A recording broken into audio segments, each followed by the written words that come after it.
വിളക്ക് പോലെ നമ്മുടെ സമുദായം വിദ്യാഭ്യാസ പ്രവർത്തനങ്ങൾക്ക് നടത്തിയിട്ടുള്ള ശുശ്രൂഷകളുടെ വിളക്കാണ് പള്ളിക്കൂടം എന്ന വാക്കുകൾ.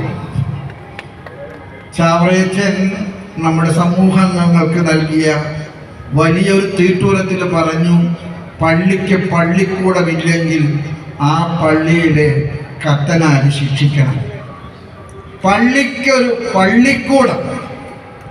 അങ്ങനെയാണ് കേരളത്തിലെ ഗ്രാമാന്തരങ്ങളിലെ വിദ്യാഭ്യാസത്തിന്റെ വിളക്ക് തെളിക്കപ്പെട്ടത്. ഗവൺമെന്റ് ചെയ്തു എന്ന് പറയുന്നതിനേക്കാൾ എനിക്കിഷ്ടം ഗവൺമെന്റിന് ചെയ്യേണ്ട കാര്യങ്ങൾ ചെയ്യാൻ ഈ സമുദായം മുന്നോട്ട് വന്നതിൻ്റെ ഓർമ്മയുടെ തിരിശേഷിപ്പാണ് പള്ളിക്കൂടം. ഈ പള്ളിക്കൂടം നമ്മൾ ആരൊക്കെ എടുത്ത് മാറ്റാൻ പരിശ്രമിച്ചാലും അത് മാറ്റാൻ പറ്റുകയില്ല. ഇന്ന് സാക്ഷരതയിലെ ഭാരതത്തിലെ ഏറ്റവും സമുന്നതമായ സ്ഥാനം വഹിക്കുന്ന കേരളം,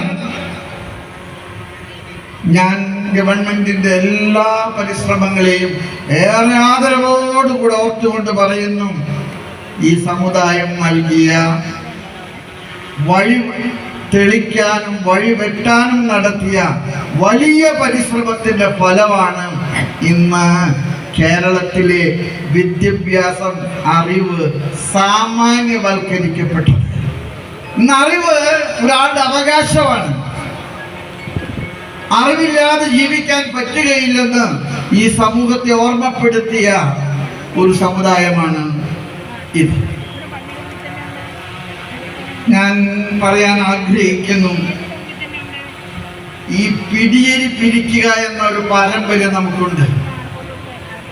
പള്ളികൾ നടത്തുന്ന പള്ളിക്കൂടങ്ങൾ നടത്തിക്കൊണ്ടുപോകാനായിട്ട് ഗവൺമെന്റിന്റെ സബ്സിഡി ഇല്ലാത്തൊരു കാലഘട്ടത്തില് നമ്മുടെ പൂർവ്വപിതാക്കന്മാരെ, പ്രത്യേകിച്ച് ചാവറയച്ചന്റെ നേതൃത്വത്തില് വികാരിച്ചന്മാർക്ക് എഴുതിയ ഒരു കൽപ്പനയാണ്, നിങ്ങൾ പള്ളിയിൽ പ്രസംഗിക്കുമ്പോൾ പറയണം, ഉച്ചഭക്ഷണത്തിന് അരിയിടുമ്പോൾ ആ അരിയിൽ നിന്ന് ഒരു പിടി അരി മാറ്റിയിടണം. ആ മാറ്റിയിട്ട അരി പള്ളിക്കുള്ള വിഹിതമാണ്. അതാണ് പിടിയരി. ആ പിടിയരിയിൽ നിന്നാണ് പിന്നീട് പള്ളികളിലെ നടത്തുന്ന പള്ളിക്കൂടങ്ങളിൽ ഉച്ചഭക്ഷണം കൊടുക്കുന്ന ഒരു സമ്പ്രദായം ഉണ്ടായത്. ജാതി അനുസരിച്ച് കുട്ടികൾ വസ്ത്രമിട്ട് വരുന്ന ഒരു പാരമ്പര്യമായിരുന്നു നമ്മുടേത്.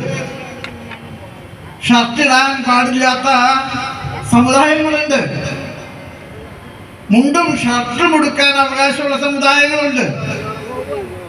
അതുകൊണ്ട് തന്നെ കത്തോലിക്ക സഭ നടത്തിയ ഒരു പരിഷ്കാരമാണ് സ്കൂളുകളിലെ യൂണിഫോം. ഇന്ന് പത്രാസിന്റെ ഒരു അടയാളമായിട്ടാണ് യൂണിഫോം. പക്ഷെ യൂണിഫോം ആദ്യമായിട്ട് സഭ നടപ്പാക്കിയത് ജാതി വ്യവസ്ഥകള് പള്ളിക്കൂടങ്ങളിൽ പാടില്ലെന്ന് ജനങ്ങൾ ബോധ്യപ്പെടുത്താനാണ്.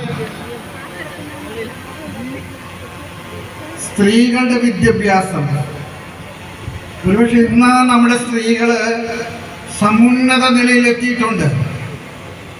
എന്നാലേ സ്ത്രീകൾക്ക് ഒരു കാലത്ത് അടുക്കളയ്ക്ക് പുറത്തു വരാനായിട്ട് അവകാശമില്ലാത്ത ഒരു കാലഘട്ടം ഉണ്ടായിരുന്നു. ആ കാലഘട്ടത്തില് സ്ത്രീകൾക്ക് തുല്യമായ അവകാശം വിദ്യാഭ്യാസത്തിൽ ഉണ്ടാകണമെന്ന് ഗവൺമെന്റ് അല്ല പറഞ്ഞത്, സഭയാണ് പറഞ്ഞത്. സ്ത്രീകളെ പൊതുധാരയിലേക്ക് കൊണ്ടുവരാൻ സഭ നടത്തിയ വലിയ പരിശ്രമത്തിന്റെ ഭാഗമാണ് അത്. സ്കൂളുകളിലെ യൂണിഫോമിനെ കുറിച്ച് ഞാൻ പറഞ്ഞു.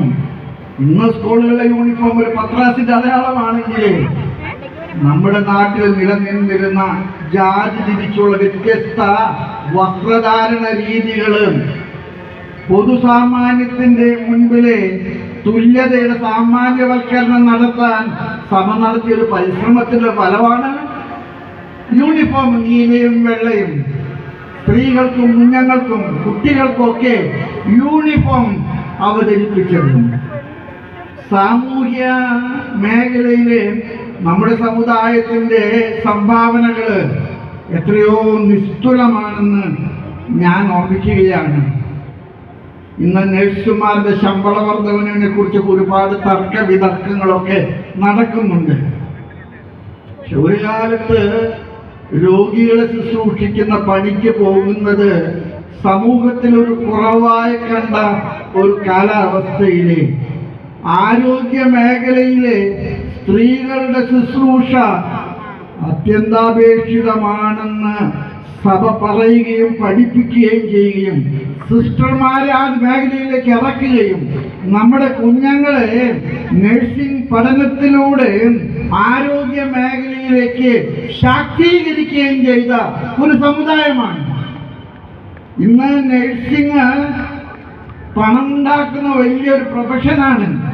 ഈ പ്രൊഫഷനിലേക്ക് ആരും വരാത്തൊരു കാലത്ത് ഈ പ്രൊഫഷനെ ഉയർത്തിപ്പിടിക്കാൻ സഭ എടുത്ത നീ നിന്റെ സഹോദരനെ സഹായിക്കുന്ന നല്ല സമറായക്കാരന്റെ ദൗത്യം. ആദ്യം നമ്മുടെ ആസ്പത്രികളിലൊക്കെ ഞാൻ ഇപ്പോഴും ഓർക്കുന്നുണ്ട്, തൃശ്ശൂർ ഗവൺമെന്റ് ആസ്പത്രിയിൽ പോലും കന്യാസ്ത്രീകളാണ് നഴ്സുമാരായിട്ട് ജോലി ചെയ്തിരുന്നത്. നഴ്സാകാൻ പോകുക എന്ന് പറഞ്ഞാൽ ഒരു കുറവായിരുന്നു. എന്നാൽ നഴ്സ് ഒരു ശുശ്രൂഷയുടെ ഭാഗമാണ്. അത് ദൈവം നമ്മെ ഏൽപ്പിച്ച ദൗത്യത്തിലെ നല്ല സമറായക്കാരന്റെ റോളാണെന്ന് സഭ പറഞ്ഞു പഠിപ്പിച്ചു. പിന്നെ നഴ്സുമാർക്ക് പുറത്തു കടക്കാനുള്ള സാധ്യതകൾ വന്നപ്പോഴൊക്കെ ധാരാളം പേര് പുറത്തു കടന്നു. മൈഗ്രേഷൻ ഫ്രം ഇൻസൈഡ് കേരള അത് ഔട്ട്സൈഡ് കേരളയിലേക്ക് എത്തിക്കുന്നതിലെ സഭയിലെ ശുശ്രൂഷ വളരെ വലുതാണ്. ഇന്ന് നമ്മൾ ഒരുപാട് പേര് വിദേശ രാജ്യങ്ങളിൽ ജോലി ചെയ്യുന്നുണ്ട്. അങ്ങനെ ജോലിക്കുള്ള ഒരു സാധ്യത കണ്ടെത്തുന്നതിൽ സഭ എടുത്ത നിലപാടുകൾ വളരെ നിർണായകമാണ്. ഞാൻ തൃശ്ശൂരിൽ നിന്ന് വന്നതുകൊണ്ട് പറയാൻ എനിക്ക് ആഗ്രഹമുണ്ട്. തൃശ്ശൂർ ജില്ലയിലെ ഏറ്റവും വലിയ ആസ്പത്രി അവിടുത്തെ ഗവൺമെന്റ് ആസ്പത്രി അല്ല, ജൂബിലി മിഷൻ ഹോസ്പിറ്റലാണ്. ജൂബിലി മിഷൻ ഹോസ്പിറ്റലിൽ 1500ഓളം ബെഡുണ്ട്. 70 കൊല്ലത്തെ പാരമ്പര്യം. 5 ബെഡിൽ നിന്ന് തുടങ്ങിയതാ. ഇന്നതൊരു മെഡിക്കൽ കോളേജാണ്. കോട്ടയം രൂപതയുടെ കാരിത്താസ് ഹോസ്പിറ്റലിൽ ഇത്ര മനോഹരമായിട്ടുള്ള ശുശ്രൂഷയാണ് നടത്തുന്നത്. ഈ നഴ്സിംഗ് പ്രൊഫഷൻ ആരും ഏറ്റെടുക്കാത്ത കാലത്ത് നഴ്സിംഗിലേക്ക് കുട്ടികളെ പ്രചോദിപ്പിച്ച് ആ പരിശീലനം കൊടുത്ത് അവർ വളർത്തിയത്. ഇന്ന് നഴ്സസിന്റെ അവകാശങ്ങൾക്ക് വേണ്ടി വാദിക്കുന്ന ചില പ്രത്യേക ആളുകളെയൊക്കെ നിങ്ങൾ കാണുന്നുണ്ട്. ആ ആളുകളെ കുറിച്ചൊന്നും ഞാനിവിടെ പറയാനോ പ്രതിപാദിക്കാനോ ഒന്നും ആഗ്രഹിക്കുന്നില്ല. പക്ഷേ ഇതിനൊരു പിന്നാമ്പുറമുണ്ട്.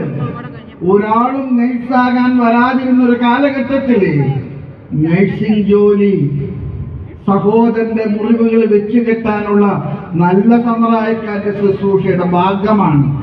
അത് ക്രൈസ്തവ ദൈവവിളിയുടെ ഒരു അടയാളമാണ് എന്ന് പഠിപ്പിച്ച നമ്മുടെ കാരണവന്മാരുടെ വലിയ ശുശ്രൂഷകൾ നമുക്ക് മറക്കാൻ കഴിയുകയില്ല.